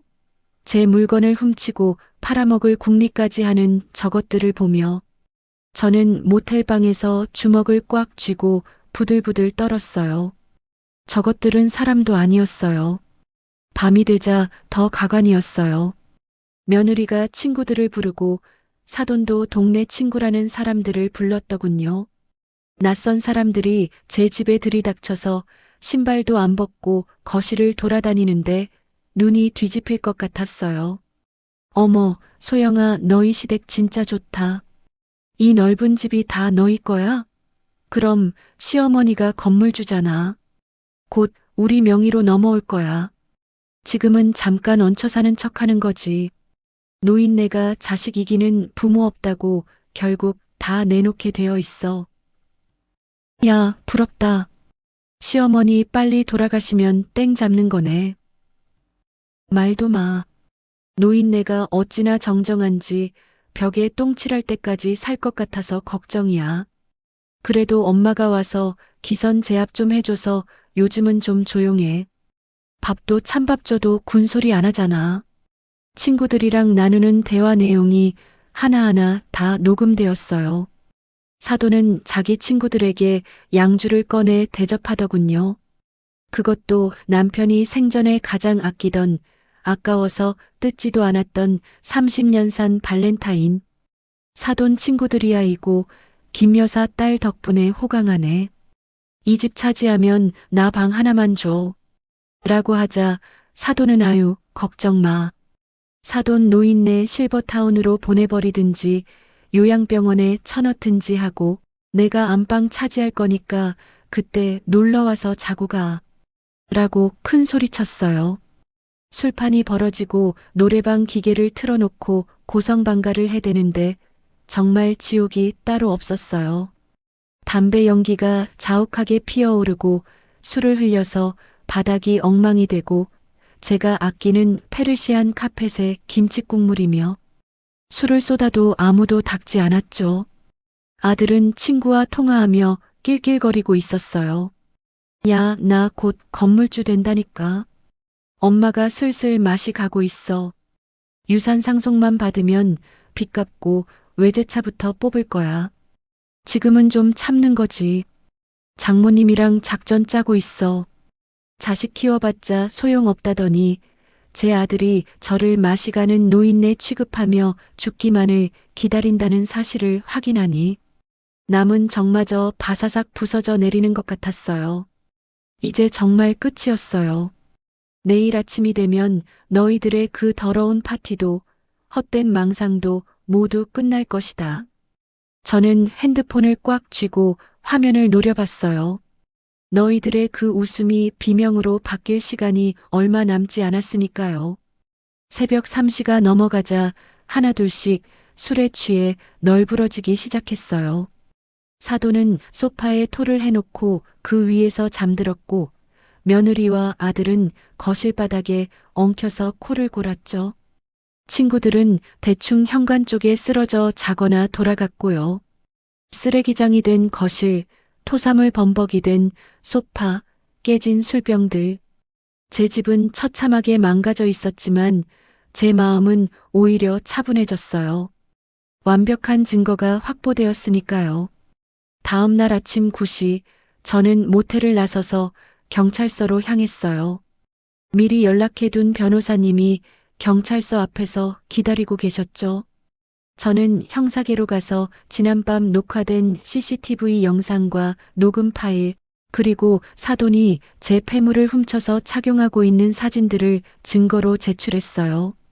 형사님, 보시다시피 제 집에 무단으로 침입한 사람들이 제 물건을 절도하고 재물을 손괴하고 있습니다. 그리고 저를 상대로 협박과 모욕을 일삼았고요. 당장 출동해서 현행범으로 체포해 주세요. 주거침입 및 특수절도, 재물 손괴죄로 고소합니다. 경찰들이 영상을 보더니 입을 다물지 못하더군요. 아니 세상에, 며느리랑 사돈이 시어머니 집에 친구들까지 불러서 이 난리를 쳤다고요? 거기다 폐물까지 훔치고. 이건 가족 문제가 아니라 명백한 범죄네요. 피해 규모도 상당하고요. 알겠습니다. 바로 출동하겠습니다. 저는 경찰차 2대를 앞세우고 미리 고용한 사설 경호업체 직원들과 용역 아저씨들 10명가량, 그리고 이삿짐 센터 직원들까지 대동해서 집으로 향했어요. 동네 사람들이 무슨 일인가 싶어서 웅성거리며 쳐다봤지만 신경 쓰지 않았죠. 망신은 제가 아니라 저것들이 당해야 하니까요. 집 앞에 도착해서 도어락 비밀번호를 누르려는데 저것들이 비밀번호를 바꿔놨더라고요. 기가 막혔지만 열쇠 수리공을 불러서 바로 뜯어버리라고 지시했어요. 윙! 현관문이 열리고 경찰과 건장한 남자들이 우르르 집 안으로 들이닥쳤어요. 거실은 어젯밤 광란의 파티 흔적으로 발 디딜 틈이 없었고 악취가 진동을 했죠. 사돈과 며느리, 아들은 속옷 차림으로 널브러져 자다가 요란한 소리에 기겁을 하며 일어났어요. 뭐야? 누구야? 도둑이야? 아들이 비명을 지르며 일어났고 사돈은 눈도 못 뜬 채 허우적거렸어요. 며느리는 경찰 제복을 보더니 사색이 되어 이불로 몸을 가렸죠. 제가 구두발로 거실로 걸어 들어가며 소리쳤어요. 다들 일어나. 여기가 어디라고 난장판을 만들어? 경찰관님, 저 사람들 다 체포하세요. 아니 어머님, 이게 무슨 짓이에요? 경찰은 왜 부르고요? 여행 가셨다면서요? 며느리가 소리를 질렀지만 저는 대꾸도 안 하고 며느리 얼굴에 서류 봉투를 집어던졌어요. 여행? 너희들 잡으려고 파놓은 함정이다.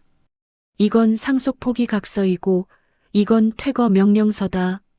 너희들이 내 집 명예 탐내고 내 폐물 훔치고 나 빨리 죽으라고 고사 지낸 거 다 녹화됐다. 변명할 생각 마라. 경찰이 사돈에게 다가가 수갑을 꺼내 들었어요. 사돈 목에는 여전히 제 진주 목걸이가 걸려 있었고 손가락에는 제 다이아 반지가 끼워져 있었죠. 김말자 씨, 당신을 특수절도 및 주거침입, 재물 손괴 혐의로 긴급 체포합니다. 지금 목에 걸고 있는 목걸이, 손에 낀 반지 다 훔친 거 맞죠? CCTV에 다 찍혔습니다. 당신은 묵비권을 행사할 수 있고. 아니 형사님, 이건 훔친 게 아니라 빌린 거예요. 사돈끼리 빌릴 수도 있지. 이게 무슨 절도야? 사돈, 말 좀 해봐요. 내가 훔쳤어? 그냥 잠깐 껴본 거 아니오? 사돈이 발버둥을 치며 저를 보며 소리쳤지만 저는 차갑게 쏘아붙였어요. 빌려? 내가 언제 빌려줬어? 주인 허락 없이 가져가면 그게 도둑질이지 뭐야? 그리고 남의 집에 들어와서 주인 행세하고 살림살이 다 망가뜨린 거 다 물어내야 할 거요. 감방 가서 콩밥이나 먹으면서 반성하시오. 사돈은 건장한 형사들에게 제압당해 질질 끌려나갔어요. 며느리가 아들을 붙잡고 흔들었지만 아들은 경찰과 덩치. 큰 용역 직원들을 보더니 겁에 질려 구석으로 숨으려고만 하더군요. 야, 한동우. 너도 똑같아. 너도 공범이야. 내 집에서 폐륜 저지르고 도둑질 방관한 죄 똑같이 물을 거다. 그리고 너한테 증여하기로 했던 유언장 어제부로 싹 다 고쳤다. 넌 10원 한 장 못 받는다. 넌 이제 내 자식 아니다. 내 호적에서 파내고 싶은 심정이다. 엄마, 잘못했어. 내가 술에 과해서 실수한 거야. 한 번만 봐줘. 응? 엄마, 나 아들이잖아. 하나뿐인 아들이잖아. 장모님이 시켜서 그런 거야. 아들이 제 바지가랑이를 잡고 매달렸지만 저는 매몰차게 발로 걷어찼어요. 아들, 내가 언제 널 그렇게 가르쳤냐? 내 죽기만을 바라는 놈이 무슨 아들이야? 엄마 죽으면 외제차 뽑겠다고? 그래, 내 능력으로 뽑아라. 내 돈은 어림도 없다. 여봐요, 이 사람들 짐 싹 다 빼세요. 쓰레기 취급해도 좋으니까 다 갖다 버리세요. 시간 없으니까 빨리빨리 움직입시다. 제 지시가 떨어지자 용역 직원들과 이삿짐 센터 직원들이 일사불란하게 움직였어요. 며느리의 옷까지, 화장품, 사돈의 이민 가방들이 자비 없이 박스에 처박히고 비닐봉지에 쑤셔 넣어졌어요. 안 돼. 내 명품 가방. 그거 구겨지면 안 되는데. 야, 이 아저씨들아, 살살 좀 다뤄. 며느리가 악을 썼지만. 직원들은 들은 척도 안 하고 짐을 창밖으로 던지다시피 하고 현관 밖으로 질질 끌고 나갔어요. 사돈이 가져온 짐 보따리들은 대문 밖 아스팔트 바닥에 패대기 쳐졌죠. 쨍그랑하고 뭔가 깨지는 소리가 났지만 알 바 아니었어요. 세 사람은 질질 끌려 나오다시피 해서 집 밖으로 쫓겨났어요. 동네 사람들이 구경하러 나와서 수군거리고 핸드폰으로 찍고 난리가 났죠. 어머, 저 집 며느리랑 사돈이 도둑질하다 걸렸대. 시어머니 죽으라고 빌었다나 봐. 세상에, 폐륜 아들이네. 천벌 받을 짓을 했구먼. 사람들의 비난 소리에 며느리와 아들은 고개를 들지 못했고 사돈은 경찰차에 타면서까지 저에게 악담을 퍼부었어요. 독한 년, 내가 그러고도 잘 살 줄 아냐? 자식 잡아먹은 년, 내가 가만 안 둘 거야. 저는 그 모습을 보며 코웃음을 쳤어요.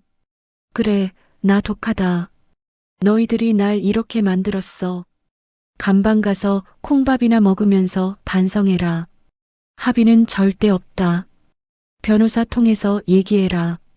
경찰차가 사돈을 태우고 떠나고 아들과 며느리는 짐더미 위에 주저앉아 망연자실해 있었어요. 저는 현관문 비밀번호를 다시 바꾸고 인터폰 전원을 꺼버렸어요. 밖에서 며느리가 문을 두드리고 울고불고 난리가 났지만 저는 거실 소파에 앉아 TV를 켰어요. 트로트 채널이 나오더군요. 어제 사돈이 쿵짝거렸던 그 채널이었죠. 저는 볼륨을 높이고 우아하게 커피를 한 잔 마셨어요. CCTV 화면으로 밖을 보니 며느리가 아들의 뺨을 때리고 서로 머리채를 잡고 싸우고 있더군요. 내가 시어머니 구워 삶는다며? 이게 뭐야? 우리 엄마 간방 가게 생겼잖아. 너희 엄마 미쳤어. 너 때문이잖아. 내가 엄마 불러들이고 해서 이 사단이 난 거 아니야? 너 때문에 나도 빈털털이 됐어. 내 인생 물어내. 서로 물어뜯는 꼴을 보니 10년 묵은 체증이 싹 내려가는 것 같았어요. 집은 엉망진창이 되었지만 청소업체 불러서 치우면 그만이고 내 인생의 오물들은 이제 깨끗하게 치워졌으니까요. 일주일이라는 시간이 어떻게 지나갔는지도 모를 정도로 정신없이 흘러갔어요. 집을 내놓은 지 딱 4일 만에 계약자가 나타났거든요. 금매로 내놓은 덕분에 시세보다 5천만 원이나 싸게 팔아야 했지만 저는 단 1초의 망설임도 없이 도장을 찍었어요. 그 돈 5천만 원 아깝지 않았어요. 하루라도, 아니 1시간이라도 빨리 이 지긋지긋한 집구석의 기억에서 벗어나고 싶은 마음뿐이었으니까요. 잔금 날짜가 잡히자마자 저는 본격적인 짐 정리에 들어갔어요. 말이 짐 정리이지 사실상 대청소나 다름없는 폐기 처분이었어요. 제가 챙겨갈 물건은 정말 손에 꼽을 정도였거든요. 먼저 떠난 남편과 찍은 빛바랜 사진 앨범 몇 권, 제가 시집갈 때 해와서 평생을 닦아온 자개장 하나 가지고 계절 옷 몇 벌과 평소 아끼던 귀금속 정도가 전부였어요. 나머지는 전부 싹 다 버리고 갈 생각이었죠. 이 집안에 있는 가구며 가전이며 그릇 하나하나에 저것들의 손때가 묻어 있다고 생각하니 가져가서 쓸 엄두가 안 나더라고요. 동네에서 제일 큰 폐기물 처리 업체를 불렀어요. 5톤 트럭 2대가 집 앞에 와서 대기하고 있었죠. 사장님들, 여기 있는 거 싹 다 버려주세요. 가구며 그릇 하나도 남기지 말고 다 실어 가세요. 쓸만한지 아닌지 물어보실 필요도 없어요. 그냥 다 쓰레기니까요. 아들과 며느리가 기생하며 쓰던 방문을 열었어요. 문이 열리자마자 퀴퀴한 곰팡이 냄새와 섞인 정체불명의 악취가 거실까지 확 풍겨 나오더군요. 방 안은 그야말로 돼지우리보다 더했어요. 바닥에는 며느리가 벗어놓은 스타킹과 속옷들이 뱀 허물처럼 뒹굴고 있었고, 책상 위에는 아들이 먹다 남은 컵라면 용기가 말라비틀어진 국물을 머금은 채 산처럼 쌓여 있었죠. 그 역겨운 풍경이 바로 제 아들의 실체였어요. 겉만 번지르르하게 꾸미고 다녔지, 속은 썩어 문드러진 기생충 같은 살. 모든 짐 처리가 끝나고 저는 부동산 소장님을 만났어요. 열쇠 꾸러미를 넘겨주며 제 인생이 걸린 부탁을 했죠. 소장님, 그동안 고마웠어요. 혹시라도 아들놈이나 며느리가 다시 찾아와서 내 행방을 묻거든 절대 모른다고 해주세요. 미국으로 이민 갔다고 하든지 아니면 저 지방 요양원에 들어갔다고 하든지 제주도로 내려갔다고 하든지 아무렇게나 둘러대 주세요. 절대로 제가 어디로 갔는지 알려주시면 안 돼요. 저는 미리 불러둔 콜택시에 올라탔어요. 차가 출발하고 차창 밖으로 멀어지는 제 옛집, 붉은 벽돌 건물을 바라보며 작게 속삭였어요. 잘 있어라. 내 치열했던 청춘, 내 지독했던 고생, 그리고 내 어리석었던 모성애야. 다 여기 두고 간다. 다시는 뒤돌아보지 않을 거다. 차는 복잡한 서울 시내를 벗어나 시원하게 뚫린 국도를 달렸어요. 1시간 반쯤 달렸을까? 창문을 내리니 공기부터가 확연히 달라지는 게 느껴지더군요. 매연 냄새 대신 풋풋한 풀 냄새와 흙내음이 코끝을 스쳤어요. 제가 선택한 곳은 경기도 양평. 물 맑고 공기 좋은 산자락 아래 위치한 2층짜리 아담한 전원주택이었어요. 실버타운도 고민했었지만 저는 아직 갇혀 살기 싫었어요. 내 땅 밟고 흙 만지며 내 마음대로 살고 싶었거든요. 대문을 열고 들어서는데 넓은 마당에는 잔디가 파랗게 깔려 있고 한쪽에는 텃밭이, 뒤로는 울창한 잣나무 숲이 병풍처럼 둘러쳐져 있었어요. 마당 한가운데 심어진 감나무에서는 잘 익은 홍시가 주렁주렁 매달려 가을 햇살을 바다보덕처럼 빛나고 있었죠. 그 평화로운 풍경을 보는 순간 가슴속 꽉 막혀 있던 응어리가 눈 녹듯 사라지는 것 같았어요. 이게 내 집이다. 누구 눈치 볼 것 없는 오롯이 나만의 성. 이삿짐 센터 직원들이 제가 챙겨온 단출한 짐들을 날라주었어요. 짐이 별로 없어서 정리는 금방 끝났죠. 거실 통창을 활짝 여니 신선한 산바람이 훅 들어와 집안을 가득 채웠어요. 며느리가 그렇게 탐내던 그 좁아 터진 아파트 안방과는 비교도 안 되는 탁 트인 뷰였죠. 새소리가 들리고 바람에 나뭇잎 흔들리는 소리가 들렸어요. 저는 짐 정리를 대충 해놓고 마당으로 나갔어요. 텃밭을 가꿀 수 있는 공간을 보며 계획을 세웠죠. 상추도 심고 고추도 심어야지. 봄에는 철쭉, 여름에는 장미, 가을에는 국화. 사계절 내내 꽃 구경하며 살 거야. 흙 만지며 살면 잡생각도 없어질 거야. 혼자 중얼거리며 마당을 거니는데 옆집 낮은 담장 너머로 인상 좋은 할머니 한 분이 고개를 빼꼼 내미시더군요. 이사 오셨나 봐요. 반가워요. 우리 동네가 참 조용하고 살기 좋아요. 공기도 좋고. 아, 네. 안녕하세요. 오늘 이사 왔어요. 잘 부탁드려요. 저는 한정순이라고 합니다. 혼자 오셨어요? 짐이 별로 없네. 자식들은? 네, 혼자예요. 자식들 다 출가시키고 다 버리고 홀가분하게 혼자 왔습니다. 그 홀가분하다는 말이 입 밖으로 나오는 순간 저는 진짜 자유가 무엇인지 온몸으로 깨달았어요. 아침마다 아들 밥 차려줄 걱정, 며느리 눈치 보며 설거지하던 시간, 사돈의 뻔뻔한 횡포에 시달리던 그 지옥 같은 시간들, 그 모든 것에서 벗어나 혼자만의 삶을 시작한다는 게 이렇게 짜릿하고 벅찬 일일 줄은 몰랐으니까요. 그날 저녁 저는 마당 데크에 캠핑 의자를 펴고 앉아 컵라면을 하나 끓여 먹었어요.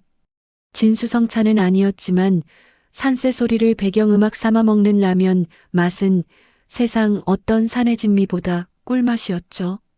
김치 한 조각 얹어 먹는데 웃음이 실실 새어 나오더라고요. 밤하늘을 올려다보니 서울에서는 볼 수 없었던 별들이 쏟아질 듯 반짝이고 있었어요. 마치 제 앞날을 축복해주는 것 같았죠. 좋다. 진짜 좋다. 나 참 잘했다. 이제야 살 것 같다. 스스로를 칭찬하며 따뜻한 국물을 들이켰어요. 세월이 흘러 저는 이 마을의 터줏대감이 되었어요. 텃밭 농사도 수준급이 되어서 남는 채소는 읍내 장에 내다 팔아 쏠쏠하게 용돈벌이도 했죠. 어느 날 마을 입구 쪽이 소란스러웠어요. 무슨 일인가 싶어 마당으로 나가보니 낯익은 그러나 너무나 많이 늙고 초라해진 남자가 서 있었어요. 아들 한동호였어요. 어떻게 알았는지 아니면 무작정 이 근처를 뒤지고 다닌 건지 모르겠지만 놈이 제 집 앞에 서 있었어요. 1년 만에 보는 아들의 모습은 충격적이었어요. 머리는 희끗희끗해졌고 얼굴은 햇볕에 검게 탔으며 깊게 패인 주름에는 고단한 삶의 흔적이 내려앉아 있었어요. 옷은 낡은 작업복 차림이었는데 여기저기 시멘트가 묻어 있었죠. 한때 명품 양복만 입고 다니던 그 뻔뻔한 모습은 온데간데 없었죠. 우리는 대문을 사이에 두고 서로를 바라봤어요. 아들의 눈이 흔들리더니 눈물이 고이더군요. 엄마. 그 한마디에 심장이 쿵하고 내려앉았지만 저는 표정을 굳히고 자리에서 벌떡 일어났어요. 호미를 쥔 손에 힘이 들어갔죠.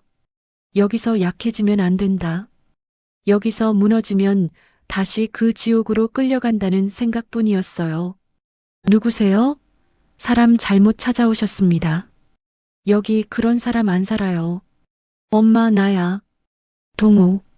나 못 알아봐? 아들 왔어. 하나뿐인 아들 왔어. 내 아들은 죽었습니다. 1년 전에 욕심에 눈멀어 제 어미 등에 칼 꽂고 폐륜 저지르다 죽었습니다. 당신은 누구요? 거지요? 제 퍼런 말에 아들이 대문 창살을 잡고 주저앉으며 울음을 터뜨렸어요. 엄마, 잘못했어. 내가 나쁜 놈이야. 나 진짜 벌 많이 받았어. 지난 1년 동안 지옥에서 살았어. 이제 갈 데도 없어. 소영이랑도 헤어지고 혼자야. 한 번만, 딱 한 번만 엄마 밥 먹게 해줘. 엄마 얼굴 보고 싶어서 온 천지를 다 뒤졌어. 발바닥이 부르트도록 걸어 다녔어. 제발 문 좀 열어줘. 밥이 먹고 싶어서 왔니? 아니면 아직도 내가 뜯어먹을 살이 남았나 싶어서 온 거니? 너 내가 집 한 돈 있다는 거 알고 온 거지? 냄새 맡고 온 거지? 아니야. 진짜 아니야. 돈 달라고 온 거 아니야. 그냥 엄마가 너무 보고 싶어서 내가 미쳤었나 봐. 엄마, 나 좀 살려줘. 나 너무 외로워. 아무도 없어. 공사판에서 일하다가 다쳐도 약 발라줄 사람도 없어. 아들이 소매를 걷어 보여주는데 팔뚝에 흉터가 가득하더군요. 하지만 저는 눈 하나 깜짝하지 않았어요. 돌아가라. 내 집에 너를 위한 밥은 없다. 개밥도 너한테는 아까워. 내가 외롭든 아프든 그건 내 사정이야. 너는 내가 아파서 누워있을 때 찬밥 던져주고 내 장모랑 희희낙낙했잖아. 기억 안 나니? 나는 그날 밤을 죽어서도 잊지 못해. 엄마, 제발 한 번만 용서해줘. 내가 평생 갚을게. 엄마 종으로 살게. 아들의 절규가 골목을 울렸지만 저는 대문 빗장을 더 단단히 걸어 잠갔어요. 마음이 약해지려는 찰나, 지난날 제가 찬밥을 먹으며 흘렸던 눈물, 며느리와 사돈이 제 집을 난장판으로 만들던 그 광경이 떠올랐거든요.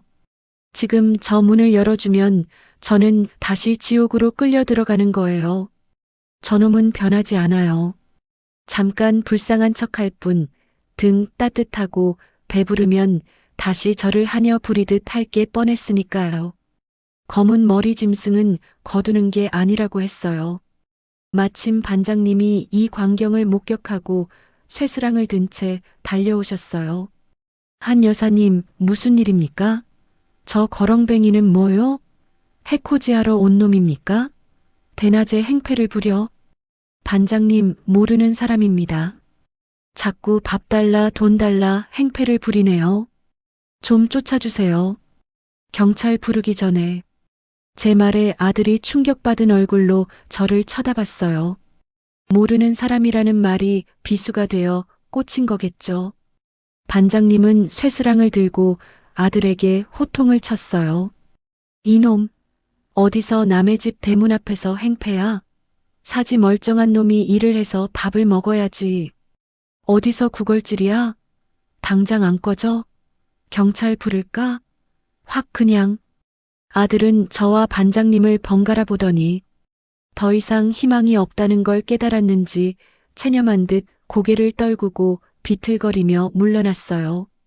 멀어지는 아들의 축 늘어진 어깨와 뒷모습이 한없이 작아 보였지만 저는 끝까지 눈을 돌리지 않았어요.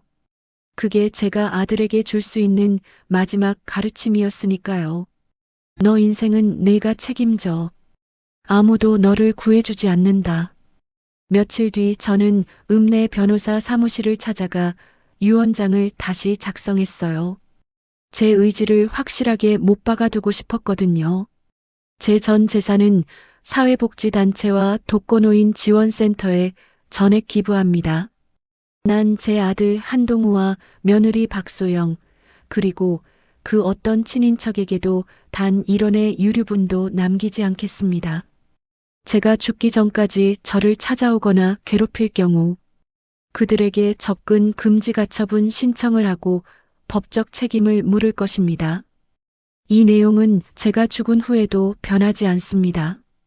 변호사 앞에서 공증까지 마치고 나니 10년 묵은 체증이 싹 내려가는 기분이었어요. 법적으로도 심적으로도 완벽하게 그들을 끊어낸 거예요. 이제 저는 진짜 자유인이었어요. 내 돈, 내 집, 내 인생. 모든 것이 온전히 제 것이었죠. 집으로 돌아오는 길, 시장에 들러 제가 제일 좋아하는 꽃게를 샀어요. 싱싱하게 살아 움직이는 꽃게를 보니 식욕이 돌더군요. 오늘 저녁은 얼큰 꽃게탕을 끓여 먹을 생각이었죠. 예전에는 아들이 꽃게 껍데기 까기 귀찮아해서 며느리가 손에 냄새 반다고 싫어해서 잘 안 해먹던 음식인데 이제는 제 입맛대로 실컷 해먹을 수 있으니까요. 보글보글 끓는 찌개 냄새가 집 안가득 퍼지고 저는 식탁에 앉아 소주 한 잔을 곁들이며 자축했어요. 한정순, 축하한다. 내가 이겼어. 완벽한 승리야. 이제 눈치 보지 말고 실컷 먹자. 세월이 흘러 저는 이 마을의 터줏대감이 되었어요. 텃밭 농사도 수준급이 되어서 남는 채소는 읍내 장에 내다 팔아 쏠쏠하게 용돈벌이도 했죠. 그 돈으로 이웃들에게 밥도 사고 가끔은 혼자 여행도 다녔어요. 제주도, 부산, 강원도. 가고 싶은 곳은 어디든 갔어요. 며느리 눈치 보느라 동네 마트 가는 것도 힘들었던 시절은 이제 웃으며 이야기할 수 있는 옛날 이야기, 안주거리가 되었죠. 어느 날 마을 회관에서 경로잔치가 열렸어요. 저는 곱게 한복을 차려입고 나갔어요.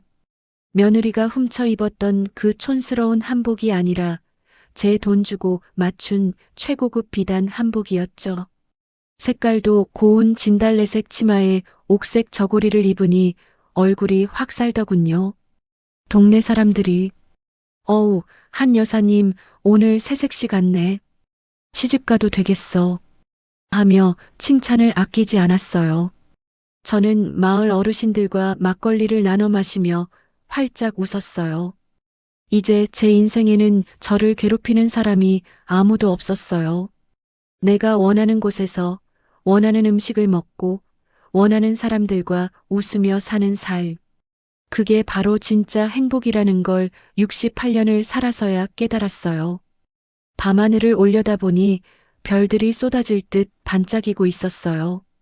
저 별들 중 하나가 먼저 간 남편일까요? 여보, 나 잘 살고 있어요. 이제야 편하게 웃을 수 있어요. 고마워요. 기다려요. 나중에 거기서 만나면 그때는 둘이서 편하게 살아요. 저는 하늘을 향해 작게 속삭이고 집으로 돌아왔어요. 마당에 심은 장미가 달빛을 받아 은은하게 빛나고 있었어요. 현관문을 열고 들어서는데 따뜻한 공기가 저를 감싸 안았죠. 이 집은 저만의 성이에요. 누구도 침범할 수 없는, 누구에게도 빼앗기지 않을 오롯이 제 것인 성. 저는 오늘도 편안하게 잠들 거예요. 내일은 또 어떤 행복이 기다리고 있을까요? 그게 뭐든 이제 두렵지 않아요. 제 인생은 제가 지키니까요.